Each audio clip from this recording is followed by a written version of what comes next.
Sergeant John Brian, Indiana State Police Public Information Officer.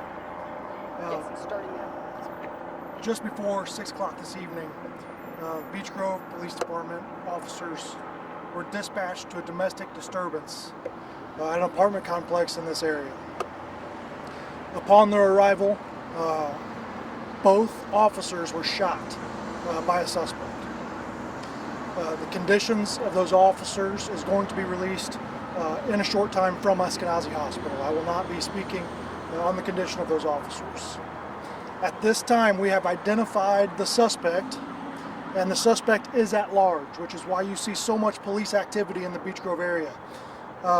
As soon as this is over, I will tweet out photos of the suspect, but we are looking for Kenneth Johnson, born in 1978. Again, that's Kenneth Johnson. I'll be releasing all of his information in a short time on Twitter.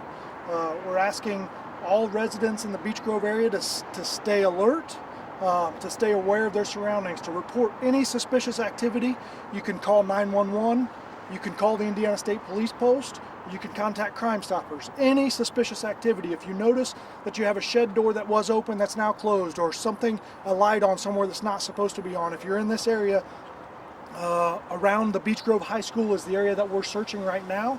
We're asking anybody to report those suspicious activities to us. If anybody knows the whereabouts of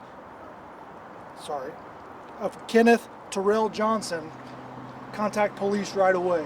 We're allocating all available resources from not only ISP but IMPD and surrounding agencies in this search right now for this suspect, and we will not stop until we find him.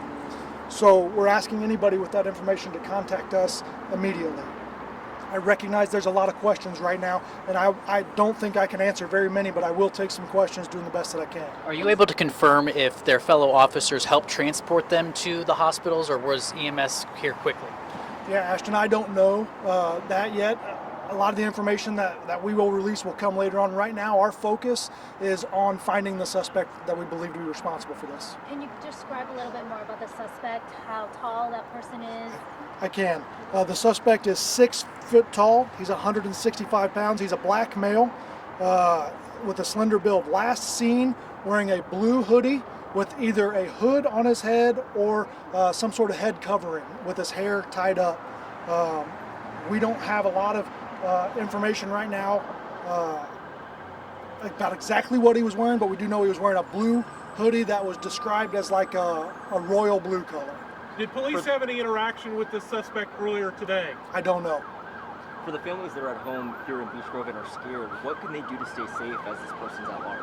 Yeah, we recognize the fear in the community right now, and we're asking people to remain vigilant, turn on outdoor lights, and understand that police officers may be in your neighborhood. They may be walking through yards, they may be doing that. They will communicate with you. If you encounter a police officer, that officer will communicate with you, but we're asking people to stay indoors and report any suspicious activity. We're not asking folks to go out and look for him. Right? We'll do that. We're just asking people to report any suspicious activity to us. We've heard from some parents that their students were at Beech Grove High School. They were locked down. Is there any update on the status of that? I don't have that information. As soon as I get back to the command post, I certainly can tell you that is a priority for us, is the safety of that school and those students, and we have hundreds of officers on scene right now making sure that school's safe and this community is safe as well. I also want to reiterate that right now ISP and IMPD are coordinating together to make sure any emergency calls in Beech Grove are being covered, and so if you do need police in Beech Grove right now, you will get a response if you call 911. Do we know anything more about that initial incident that they were called out to? Did this occur inside an apartment, outside? It was inside of an apartment. I don't have a lot of details of what the initial call was. I expect that information to come out at a later date. Again, we're really focusing our priorities right now, our manpower and our abilities on finding this suspect. What are all of those resources being utilized? We've seen the helicopter, we saw some ATVs being taken in there. How are all of the agencies collaborating right now? Anything we have, we're here. We have multiple SWAT teams here. We have multiple SWAT vehicles, crime scene investigators. We have aviation. We're utilizing investigative technology to the best of our ability, and we're going to continue that throughout the night until we find them. Any other message tonight as we just wait to learn more? We need the community to remain vigilant, and if you know where he is or if you see anything suspicious, please report that to us. All right, thank you.